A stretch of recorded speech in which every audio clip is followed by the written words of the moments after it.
Yang biru apa?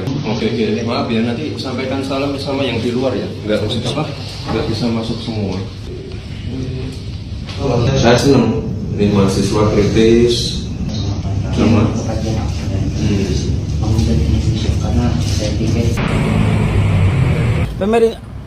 Bapak Wapres jangan sampai ada tertutup ruang-ruang begini. Terkait uang itu memang saya terima. Berapa? 20%. Kemana distribusinya? Sebutin orang-orangnya. Saya memakai buat Diam dulu. Diam dulu. Saya memakai buat Mokom 500, tambahan buat Mokom, dan kebutuhan-kebutuhan lainnya sekitar 200. Dan satu udah saya bagi-bagi sama senior alumni kampus.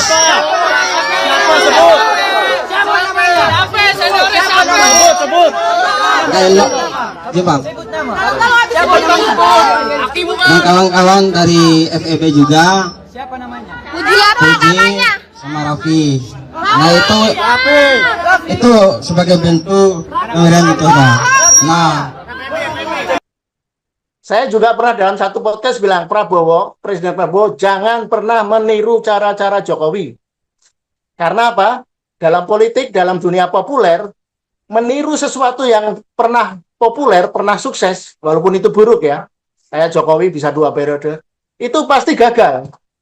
Apalagi kalau mengulang-ulang sama. Nah, si Gibran ini di-create oleh Jokowi, ingin mengulang cara-cara Jokowi, 10 tahun di era Jokowi. Penangguhan penahanan terhadap Roy Suryo dan Dr. Tifa ini adalah semacam hadiah ulang tahun untuk Jokowi, prank untuk Jokowi. Presiden Prabowo jangan pernah meniru cara-cara Jokowi. Gestur-gestur politik mereka itu sangat bisa ditebak. Kuno. Jadi karena Presiden Prabowo punya kucing, suka dengan kucing, maka si Gibran dipaksa-paksain ngomong soal AI untuk generasi muda sambil ngelus-ngelus kucing. Nah, itu sesuatu yang sangat tidak etis dan itu betul-betul menghina Presiden. Kan kalaupun dideponerin kasusnya, ya terus akan dikejar kan tetap. Soal ijazah ini sampai pada titik di mana terbongkar asli atau palsunya. Cepat atau lambat akan terjadi benturan antara Presiden Prabowo dengan Jokowi. Karena tidak mungkin ada matahari kembar. Makanya istilah saya, the end of Jokowi era unnumbered. Jokowi sedang menghitung hari. Nah, inilah saatnya, momentumnya. Dari sumber yang bisa dipercaya, itu mengundang Kapolri Listio Sigit ke Solo. Naik helikopter di kediamannya yang baru. Terus juga mengundang Presiden Prabowo. Antara lain mendiskusikan permintaan penahanan. Ya, ini sebenarnya penangguhan penahanan terhadap Roy Suryo dan Dr. Tifa ini adalah semacam hadiah ulang tahun untuk Jokowi, prank untuk Jokowi. Jadi prank dari kepolisian dan kejaksaan. Jokowi ditahan pada saat ulang tahun Pak Jokowi kan. Tanggal berapa kemarin, hari Minggu kemarin kan. Nah, sekarang hanya dalam waktu sehari, kurang dari 2 hari sudah dilepas. Itu kan permainan, ngeprank itu kan. Pura-pura ditahan, tapi kemudian dilepas supaya seolah-olah menyenangkan hadiah ulang tahun karena hampir bertepatan dengan ulang tahun Pak Jokowi. Nah, intinya tapi terlepas dari dagelan hukum ini, sebenarnya yang benar ini memang tidak boleh ditahan itu. Roy dan Dr. Tifa itu tidak boleh ditahan, itu betul-betul kesemena-menangan seperti yang saya bilang kepada channel ini 2 hari lalu.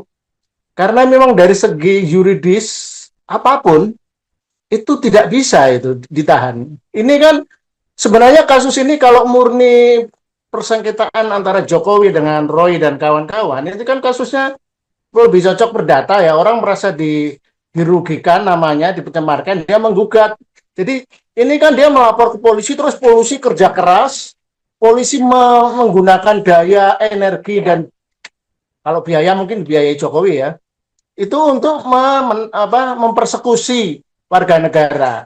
Jadi kalau sekarang dilepaskan, nah itu hanya untuk menyenangkan di hari ulang tahun. Itu sangat kentara. Sebenarnya di kalangan kami, paling nggak saya lah, saya sudah dapat info-info analisis seperti ini. Ini penangkapan ini hanya pura-pura saja.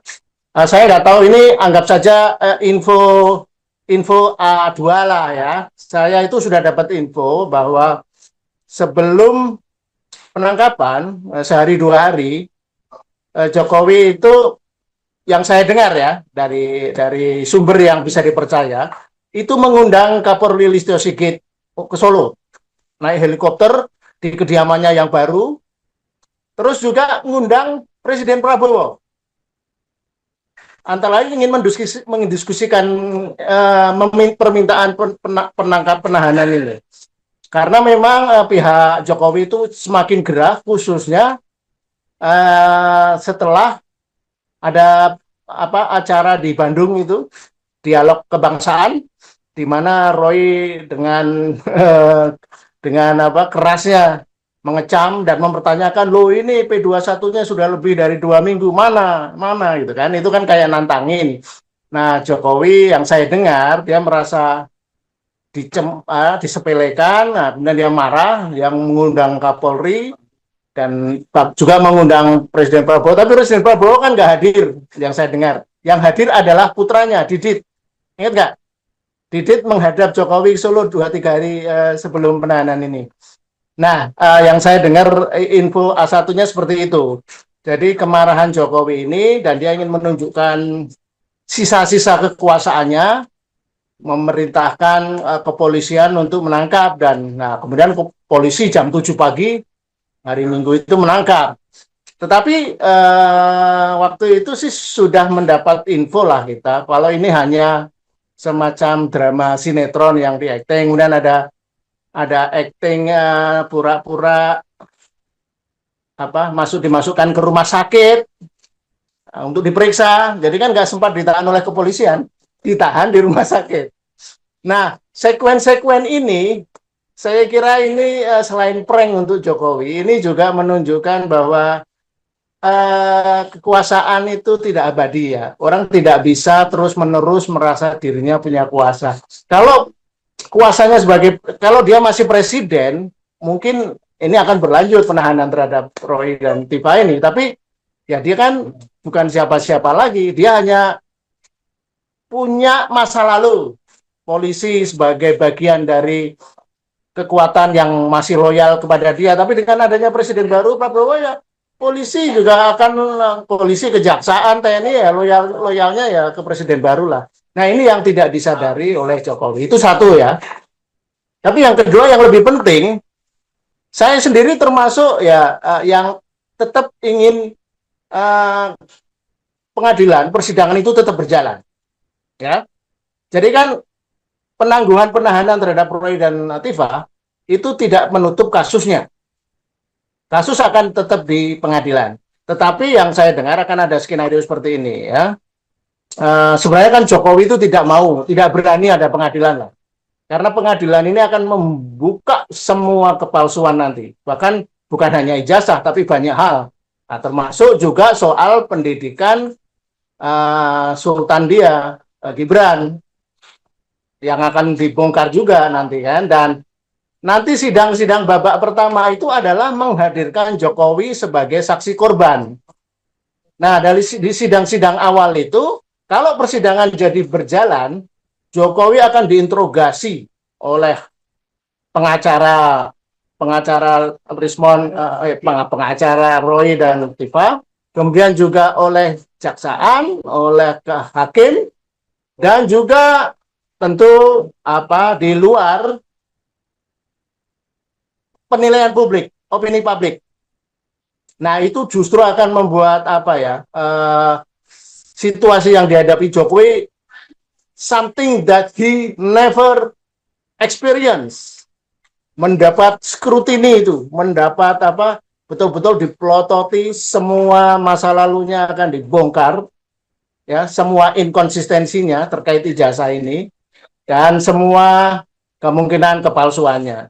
Nah, tapi gini, ini yang saya dengar kemungkinan ada skenario lain ya. Pengadilan akan digelar, tapi kemudian pihak kejaksaan mendeponering. Mendeponering itu menghentikan kasus, diputuskan oleh kejaksaan. Karena dianggap kasus ini tidak sepadan dengan keributan atau kekisruhan menyangkut politik negara.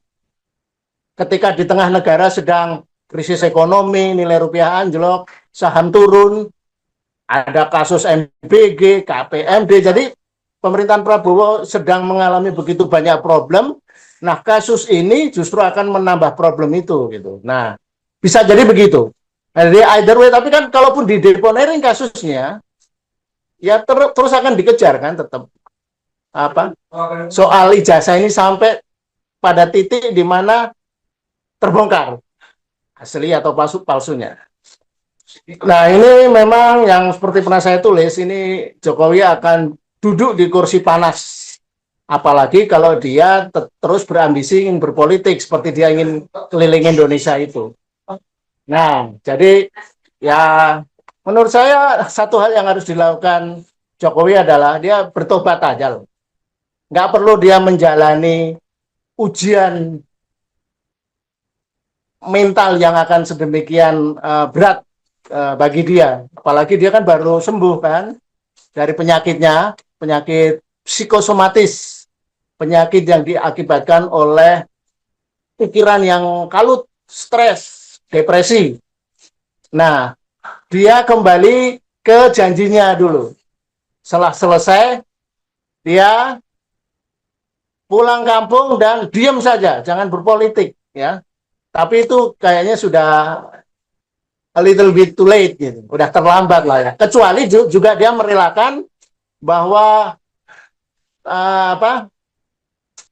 pengganti tahta yang akan meneruskan dia itu Gibran juga direlakan untuk dimaksulkan gitu. Nah, terserah kita lihat aja, mungkin dia nggak akan melakukan itu. Tapi ya ini bulan-bulan ke depan ini akan sangat menarik episode politik di Indonesia di mana mantan presiden berambisi membangun dinasti dan tapi sudah mulai ketahuan dia menggunakan basis administratif yang dipertanyakan, ijazahnya diduga palsu. Dan ini akan menjadi alat untuk kalau dia alat untuk mempersoalkan dia. Kalau dia semakin maju, dia akan semakin terpukul. Ini akan hukum gerak Newton akan menimpa dia. Semakin dia merangsek maju, semakin perlawanan akan lebih keras menimpa dia. Saya penasaran dengan statement sebelumnya Pak Lukas yang tentang the end of Jokowi's era are numbered. Apakah poin-poin Prabowo tidak mau hadir di undangan itu, terus juga Listio padahal sudah press conference, nggak lama kemudian Gibran press conference, Jokowi press conference di depan rumah. Apakah ini adalah bagian hitungan Pak Lukas yang memprediksi bahwa sedang dihitung kejatuhan Jokowi itu sedekat lagi itu mungkin Pak Lukas ada sebut bulan atau tahun mungkin Pak Lukas? Ya saya rasa itu beda dengan mitos yang sering dikaitkan dengan Jokowi bahwa dia itu pemain politik yang strategis gitu, tenang tapi menghanyutkan. Sekarang Jokowi ini terlibat dalam permainan yang dia tidak sadari, dia tidak bisa lagi kendalikan. Ketika dia dulu presiden kan dia bisa mengendalikan semuanya. Ya, presiden, orang gila seperti Donald Trump aja kan bisa menguasai Amerika kan. Apalagi di Indonesia yang sistem dan strukturnya masih lemah, demokrasinya masih lemah ini. Nah intinya adalah yang tidak disadari oleh Jokowi juga permainan menggunakan putranya ini ya. Ketika Prabowo sedang dikecam oleh rakyat karena MBG, karena koperasi Desa Merah Putih dan Antara, ekonomi sedang hancur, rupiah. Gibran membuat manuver-manuver permainan politik sendiri kan. Dia tiba-tiba muncul di media sosial, ngelus-ngelus kucing, sambil memberi tausiah soal artificial intelligence, sesuatu yang dia tidak pahami. Dan tahu nggak simboliknya? Dia mengelus-ngelus kucing itu.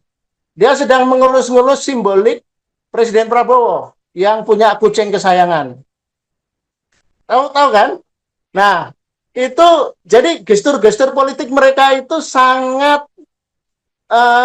bisa ditebak. Kuno.